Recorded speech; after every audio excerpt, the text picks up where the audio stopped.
Hi everybody, it's Diane with SewBatik. And today we're going to go through and do a pattern review. The pattern I selected is the New Look 6292, and I'm going to show you the pattern front. It is a really comfortable tunic that has various options. It has a no sleeve option for the summer months. It also has a very basic neckline, a V-neck with a facing, and this one is longer. That's the one that I'm actually wearing right now, so we'll talk about that. And then there's the version that the model on the pattern is wearing, which is the lace up. It's really, really fun. We made that last summer because it looks so summer and so fun with our Durham Dreams border batik. And that is in the color of Delft Meadow. So you'll see that on our website as well. And I'll show you a little picture here within the video. But I wanted you to see that this pattern is really fun. Lots of options.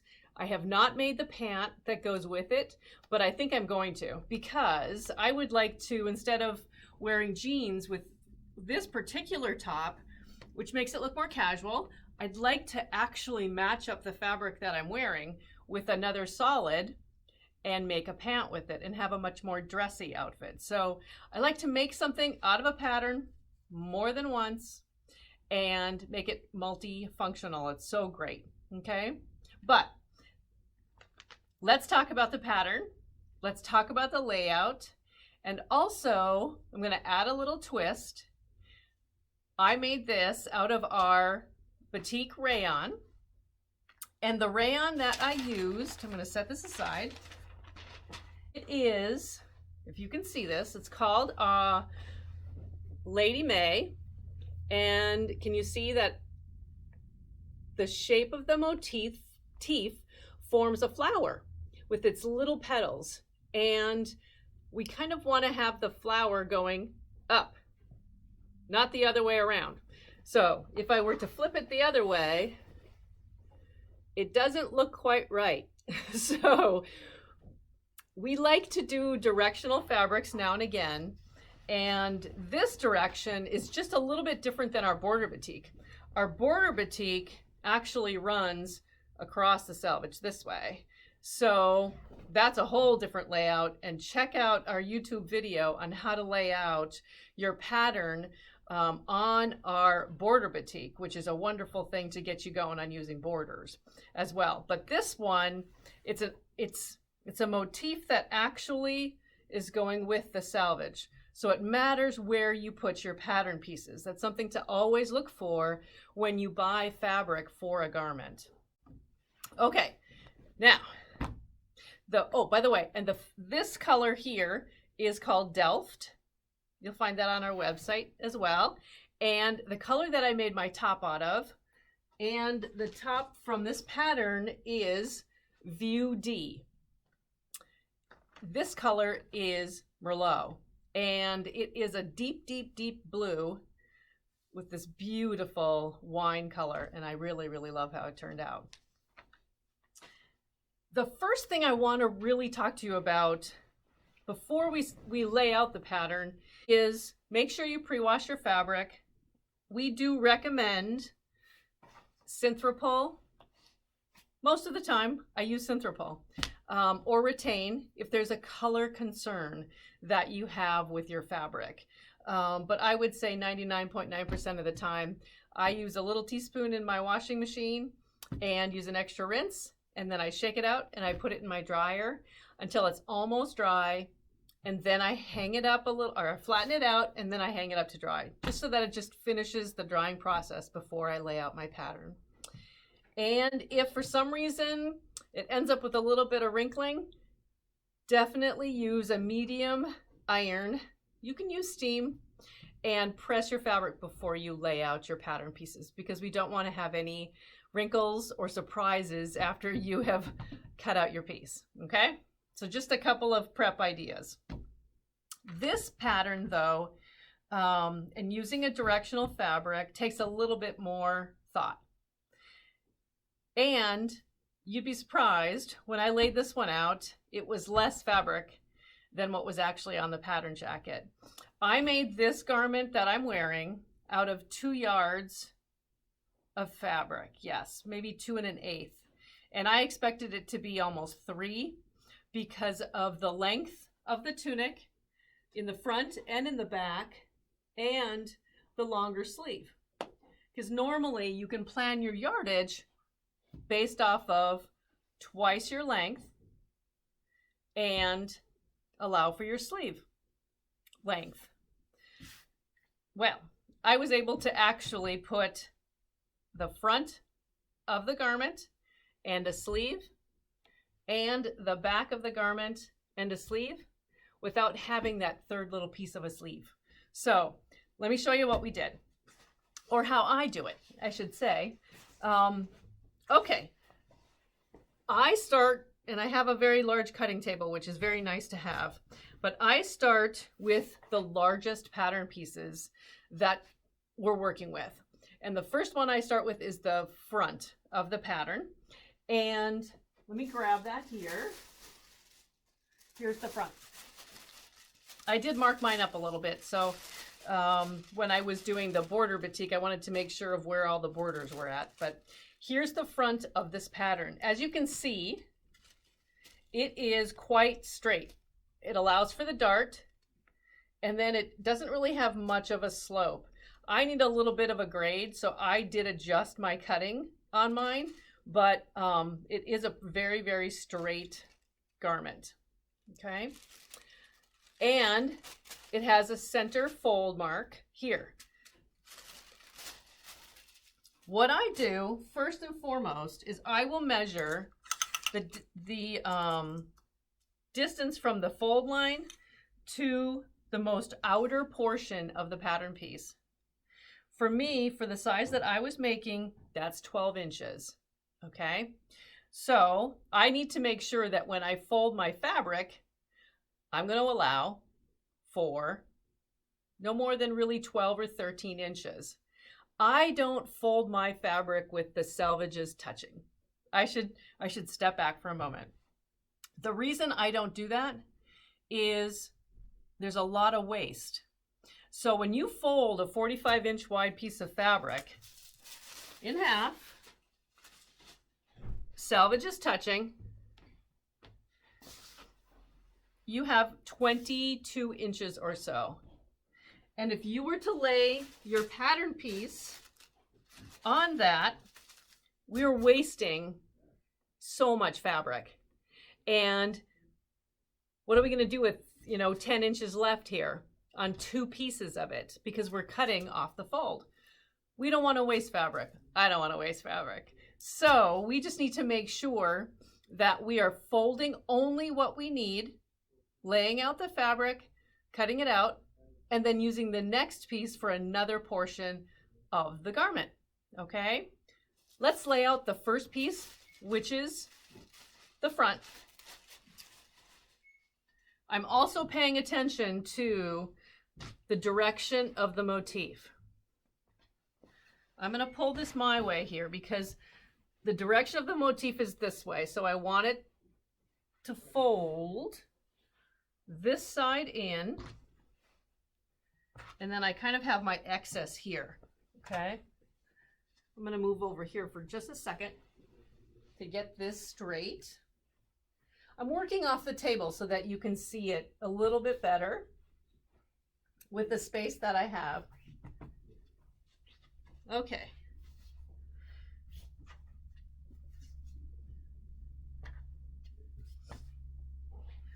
So I have this positioned.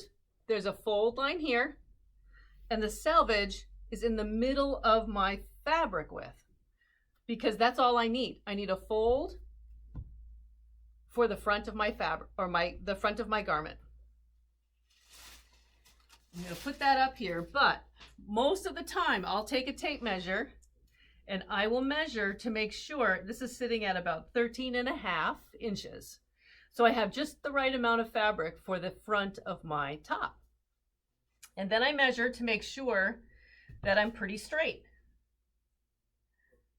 Okay? Lay the pattern piece on your fabric along the fold and position that nicely, okay? The next thing I do, I'm a big proponent of pattern weights because I don't have to pin anything and move the fabric in any way when I put a pin in the garment fabric. So I just set down the pattern weights and then I continue planning. I don't move on to the next task of cutting yet. I want to plan. I need to make sure that I do have enough, but the next thing I'm going to show you is I have this much fabric left that right next to the top facing, okay? I'm gonna put a sleeve up here because it's not enough for me to fold in for the back of the garment. I can't fold that here because the measurement doesn't work. The backing of the back side of the garment is actually going to measure about 14 inches to 15 inches across. So I won't have enough to get two side by side. So once I finish laying this out, I'm going to put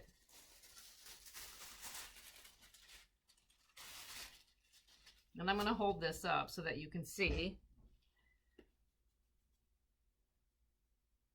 There is the sleeve. So this is going to work out beautifully. The pattern that I'm working with only requires yardage based off the length you want the front of your of the top and the back, and that's it. So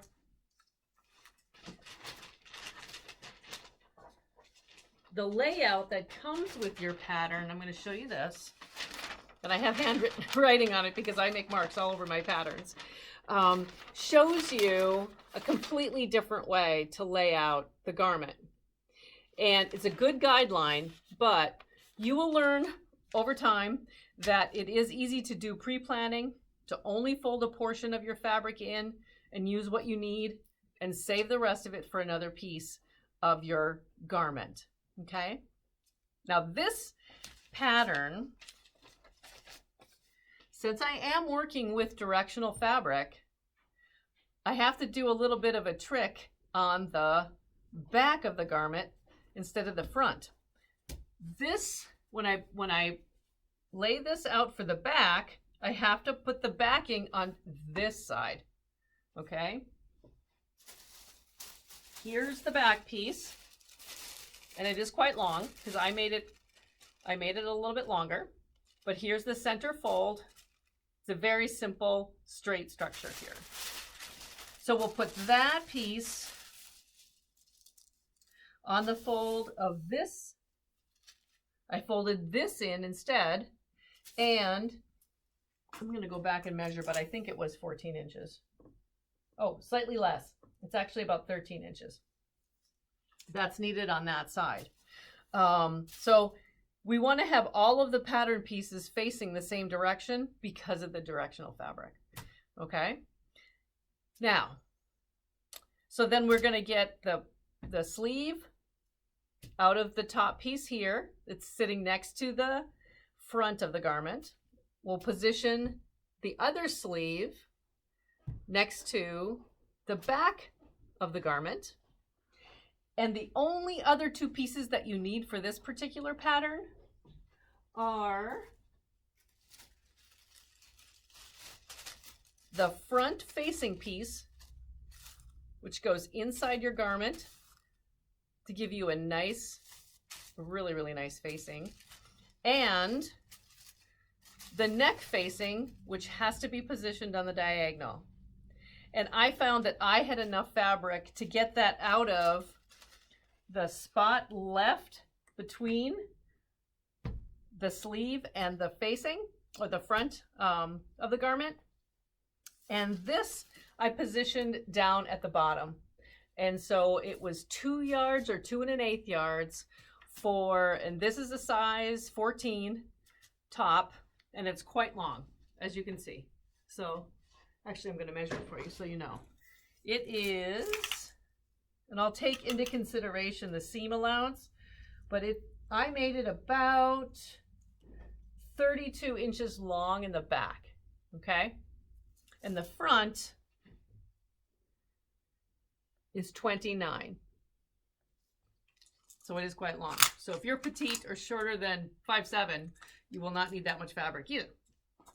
But when you are going through and planning your yardage and thinking about your layout of your pattern and what size and everything, really do take the time.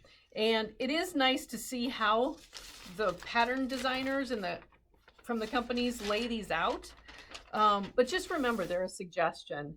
And for the 45-inch wide fabric in this pattern, they wanted us to position the front on the fold, the back on the fold, and then the sleeves, which takes more fabric. So that's why I really wanted to highlight how to lay things out a little bit differently to save on your fabric, okay? The only other thing that this pattern needs is interfacing to go inside the front facing. It's actually ironed to the front facing here before you sew it on, okay? So that's a little bit about the garment, or how I lay things out with directional fabric and for this particular pattern. But the same concepts work regardless of what pattern you're using if your fabric is directional. Okay. The one thing about this pattern that I wanted to highlight is that it's very well written. You can follow the steps very, very well. I found putting in, when I was doing the version that has the lace up section of it, to be extremely tricky, trying to keep the loops in place while you stitched down the facing. I would highly recommend basting. And if you have time and you're not in a rush, hand baste your loops down and just take the time to do it right so everything matches up beautifully. And that was the only other thing that I found to be kind of a little bit tricky on this garment, but otherwise everything is a standard facing, a standard neckline. Make sure you do your understitch on the back facing. The sleeves, okay. I'm probably not good about this, but I always put my sleeve in the front and the back of the garment before I stitch down my side seams. So that's just what I do. I don't know. This one does require you to put your stay stitching in the top or your basting in the top so that you can pull a thread. You do need that. It has a little bit of gathering that's needed on each side to make sure that it fits properly, which gives it a little bit of fullness, and it fits really, really nice. I really do like that aspect of it. The one thing I'm going to change for the next time that I make this garment is I'm going to show you on me first, but the distance between your sleeve and the base of your neck, I believe should be shorter. I feel like every now and again the top is sliding down, and I should have adjusted that before, but that is the one thing I always look for, is how wide your sleeve or your attachment from the front and the back on your shoulder is and how it fits you. I really would have made this one a little bit narrower and brought up the sleeve on the pattern here a little bit higher. So that is the only thing that I would have adjusted. Otherwise, for me, the size 14 was pretty good. I did make a little bit more improvement to the hip area and work that out. But you have to understand that this garment is so neat that it stops right here. So it's not hugging you. It's not hugging your hip area. And it is really, really nice to have the open area down, kind of right at the top of your hip bone is where it lands, where you stop sewing, and then it's just a simple hem finish down the side of your front and back pieces and the hem of the garment. And so It's really simple to put together, and I put it together actually in a night, just because it's fast, it's basic, and if you're a new garment sewer, you would really, really, really love this pattern. So I don't think there's any other tips that I have for this one. And again, this was New Look 6292. And always remember, pre-wash your fabric, know if it's directional, and pre-plan laying out your fabric so that you know how much fabric you need. And I don't know, I planned for 3 yards. I had a yard left. I can make myself a scarf, and it's a perfect matching set. So I hope you enjoyed this. And on our website, you will find individually the pattern, New Look 6292. You'll also find the directional Lady May Batik Rayon collection as well, and you'll love working with it. And you'll also find a fashion duo, which includes the pattern, your selection of rayon, and there will be other fabrics in our fashion duo besides the Lady May, so you don't have to worry about directional if you don't want directional concerns. And the interfacing, and that's about it, because you don't need anything else for this particular garment. So shop our website. We hope you enjoy, and let us know what you think. Have a great day.